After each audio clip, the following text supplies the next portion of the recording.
بیٹھ کے مسائل پوچھنے شروع کی۔ رسالت امام اصحاب کرام سے گفتگو کرنے لگے۔ اب اصحاب کرام کی صرف نظریں ہیں رسول پہ، دماغ کہیں اور ہے، توجہ چاروں صرف رسول کو دیکھ رہے ہیں، نظریں ہیں رسالت امام کے چہرے انور پہ، اور دماغ میں کچھ اور چل رہا ہے کہ یہ حضرت امام نے کیا کر دیا، ایک بزرگ کو بچے کے حوالے کر دیا۔ ہم سے تو روزانہ باتیں ہوتی رہتی، چلے ہمیں بات بتائیں، اللہ جانے وہ بزرگ کہاں سے آئے ہیں، ان کے مسئلے بتا دیتے۔ اگر حسن سے کوئی غلطی ہو گئی یا حسن کو کوئی مسئلہ نہ آیا، توجہ اسلام کی توہین ہو جائے گی۔ توجہ چاروں میرے بزرگ اور نوجوان بھائیوں، رسالت امام بڑے اطمینان کے ساتھ اصحاب کرام سے گفتگو کر رہے ہیں، اور وہ بزرگ حسن مجتبیٰ سے مسئلہ پوچھ رہے ہیں۔ جب کافی دیر گزر نا، بزرگ اٹھ کے کھڑے ہوئے، کہا یا رسول اللہ میں اجازت چاہتا ہوں۔ رسول نے ایک جملہ کہا، فرمایا مطمئن ہو گئے؟ نہیں سمجھ نہیں پایا، میرے ساتھ چلی اپنے معیار سماعت کو بڑھائی۔ مطمئن ہو گئے؟ ہاں یا رسول اللہ میں مطمئن ہو گیا، میں اجازت چاہتا ہوں، میں آپ تشریف لے جا سکتے۔ جیسے وہ بزرگ محفل مصطفیٰ سے باہر نکلے، رسالت امام جو اصحاب کے ذہنوں کی کیفیت کو سمجھتے ہیں، اصحاب کے ذہن میں چلنے والی ساری بات کو جانتے ہیں، جیسے وہ بزرگ محفل مصطفیٰ سے باہر نکلے، رسالت امام نے صحابہ کرام سے گفتگو کیا اور فرمایا میرے اصحاب جانتے ہو یہ بزرگ کون تھے؟ کہ نہیں اللہ اور اس کا رسول جانے، ہم نہیں جانتے یہ بزرگ کون ہے۔ رسالت امام فرماتے ہیں یہ خضر نبی تھا۔ جب کہا خضر نبی تھا، دیکھے کہتے ہیں مولا خضر نبی اور حسن سے مسئلے پوچھ رہا تھا، ارے کسی پہ ناراض نہ ہونے والا رسول، چہرے پہ جلال آ گیا، آنکھیں سرخ ہو گئی، دیکھ کے فرماتے تو میرے حسن کو سمجھتا کیا ہے؟ ان الحسن یطالع لوح المحفوظ، میرا حسن میری گود میں بیٹھ کے لوح محفوظ پڑھا کرتا۔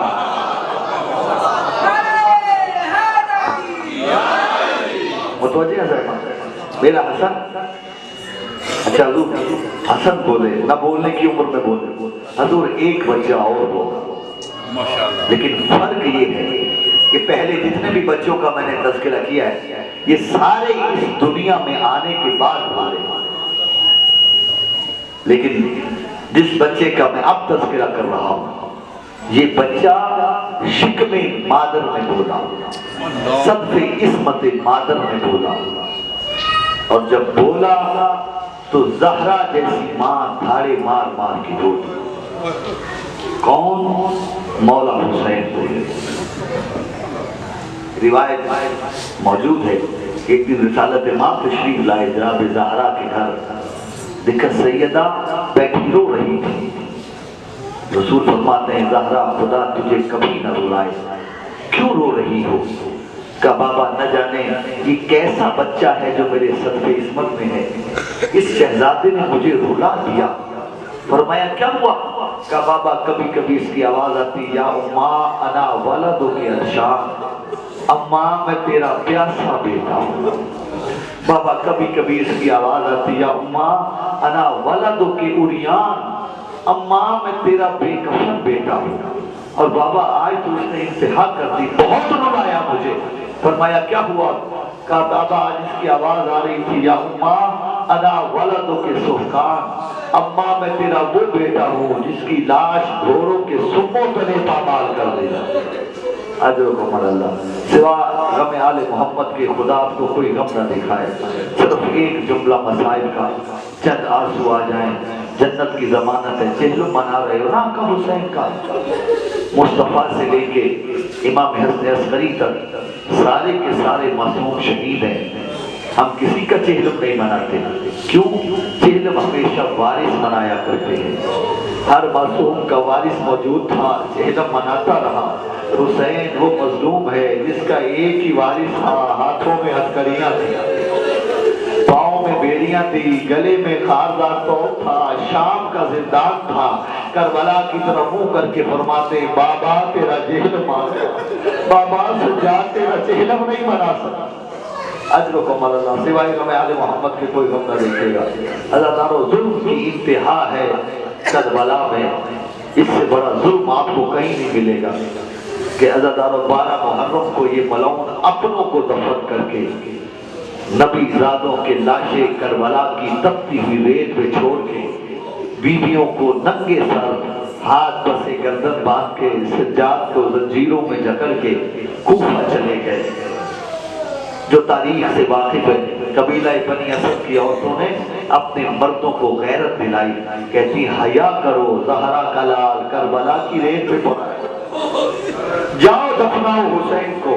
بس ازادارو قبیلہ بنی اسد والے آئے کربلا کے میدان میں، سارے لاشیں دفن کر دیے، لیکن 2 لاشیں ایسے تھے جنہیں قبیلہ بنی اسد والے دفن نہیں کر پائے۔ جانتے کون سے لاشیں؟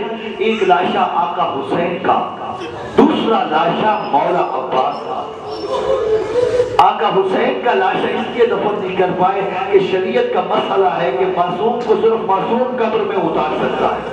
اب آپ سوال کرنے کا حق رکھتے ہیں جناب عباس کو کیوں نہیں قبر میں اتارا؟ ازادر اس کی وجہ یہ تھی جب عباس کے دونوں بازو قلب ہوئے نا، عمر سعد کی آواز آئی آ جاؤ جس نے علی سے بدر و احد والے بدلے لینے ہیں، آ جاؤ آج عباس سے بدلے لے لو۔ بکھری فوج سمٹ کے آئی، کسی نے تیر مارا، کسی نے تلوار ماری، کسی نے نیزہ مارا، مقتل کے لفظ ہے قطعوہ اربن اربا، عباس کا جسم ٹکڑوں میں تقسیم ہو گیا۔ قبیلہ بنی اسد والے پہچان ہی نہیں سکے یہ کس کا لاش ہے۔ اجر کو ملائے پریشان کھڑے تھے، اب کرے تو کیا کرے؟ اچانک کوفہ کی جانب سے دھول اٹھی، دھول پھٹی تو کیا دیکھا؟ تیرا چوتھا امام، ہاتھوں میں ہتھکڑیاں، پاؤں میں بھیڑیاں، گلے میں دوگ، با اجاز امامت کوفہ سے کربلا تشریف لائے۔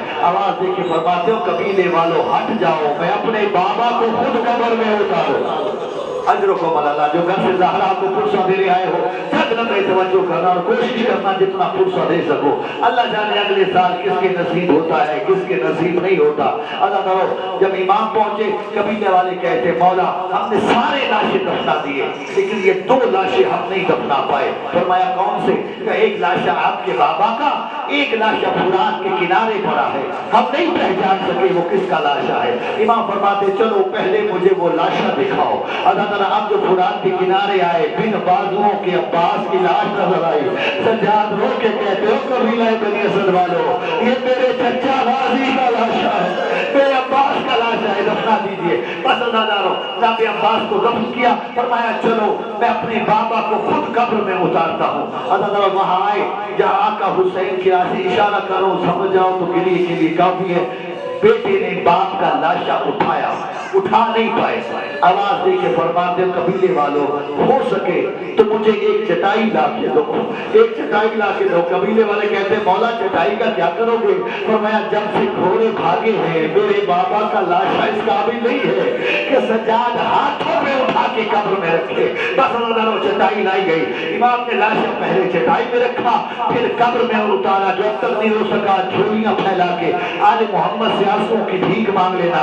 ازاداروں بڑی دیر تک دونوں باپ بیٹا باتیں کرتے رہے، پھر سجاد قبر سے نکلے، مقتل کا ایک چکر لگایا، کوئی شے لا کے قبر میں رکھی، فرمایا اب تمیز قبر بند کر دو۔ اور ازاداروں جیسے قبر حسین بند ہوئی سجاد جانے لگے، قبیلہ بنی اسد کا ایک بوڑھا آگے بڑھا، آج وہ کہتا ہے مولا جانے سے پہلے میرے 2 سوالوں کے جواب دیتے جائیے۔ فرمایا پوچھ کیا پوچھتا ہے؟ کہ مولا بس اتنا بتائیے آپ دونوں باپ بیٹا باتیں کیا کرتے رہے اور مقصد سے کیا ڈھونڈ کے لائے؟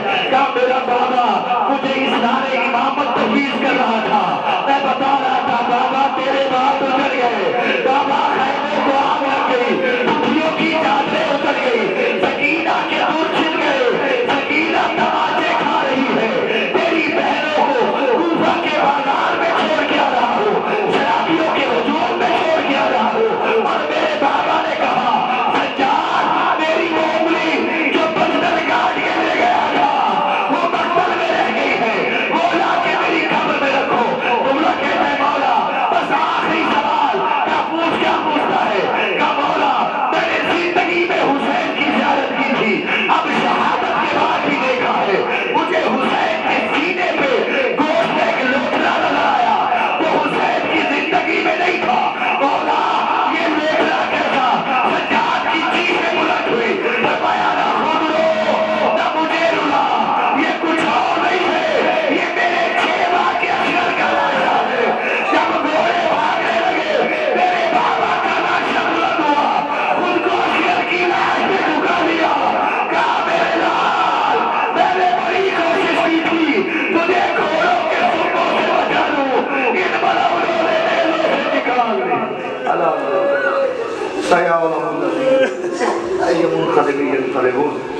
علی یا فاطر بحق فاطمہ یا محسن بحق الحسن یا قدیم الانسان بحق حسین علیہ السلام وتسعۃ المعصومین من ذریۃ الحسین علیہ السلام پروردگارہ تجھے واسطہ ہے اپنے عظمت و جلال کا، تجھے واسطہ ہے محمد و اہل بیت محمد کا، مولا ہماری عبادت کو اپنی بارگاہ میں شرف قبولیت عطا فرما، تمام مومنین مومنات کی حاضری کو قبول و منظور فرما، مولا ہمارے آنسوؤں کو اپنی بارگاہ میں شرف یاب فرما، ہمارے آنسوؤں کو زخم حسین علیہ السلام کی مرہم بنا دے، مولا ہمارے آنسوؤں ہم سب کے لیے قیامت کے دن باعث شفاعت قرار دے، مولا جتنے بھی مومنین مومنات حاضر ہیں سب کی تمام حوائج شریعہ کو پورا فرما، جو تندرست ہے تو تندرستی کو دور فرما، جو مقروض ہونے قرضوں سے نجات عطا فرما، جو بے روزگار ہیں اپنے خزانے غیب سے وسیع رزق عطا فرما، اور ہم سب کو وسیع و حلال رزق سے نواز دے، پروردگار ہمارے کانوں، ہماری زبان، ہماری آنکھوں، ہمارے پیٹوں کو حرام سے محفوظ فرما، اور جو مومنین بے اولاد ہیں انہیں اولاد نرینہ سے سرفراز فرما، جنہیں اولاد کی نعمت عطا کی ان کی اولاد کو نیک و صالح بنا، ہمارے بچوں کو، ہمارے نوجوانوں کو دینی جذبہ اور شعور عطا فرما، ہم سب کو صحیح معنوں میں دین سمجھنے اس پر عمل پیرا ہونے کی توفیق عنایت فرما، پروردگارہ تجھے واسطہ ہے اپنے عظمت و جلال کا، تجھے واسطہ ہے محمد و اہل بیت محمد علیہ السلام کا، اللہ بانیان مجلس کی توفیقات خیر میں اضافہ فرما، ان کے مال رزق میں وسعت عطا فرما، اور ان کی تمام پریشانیوں کو دور فرما، اور تجھے واسطہ ہے محمد و اہل بیت محمد کا اس مجلس کا جو ثواب تمام مومنین مومنات بالخصوص بانیان کے مظلومین مرحومات کے نام اعمال میں درج فرما، پروردگار جتنے بھی مومنین مومنات گھروں میں ہسپتالوں میں بیمار ہیں سب کو صحت کاملہ عطا فرما، حاضرین میں سے جو بیمار ہیں صحت یاب فرما، بالخصوص تجھے واسطہ ہے جناب زہرا کی ٹوٹی ہوئی پسلیوں کا، مولا تجھے واسطہ ہے جناب سکینہ کے خون رستے ہوئے کانوں کا، استاد محترم سرکار علامہ سید نویر اسرار شمسی صاحب قبلہ بیمار ہیں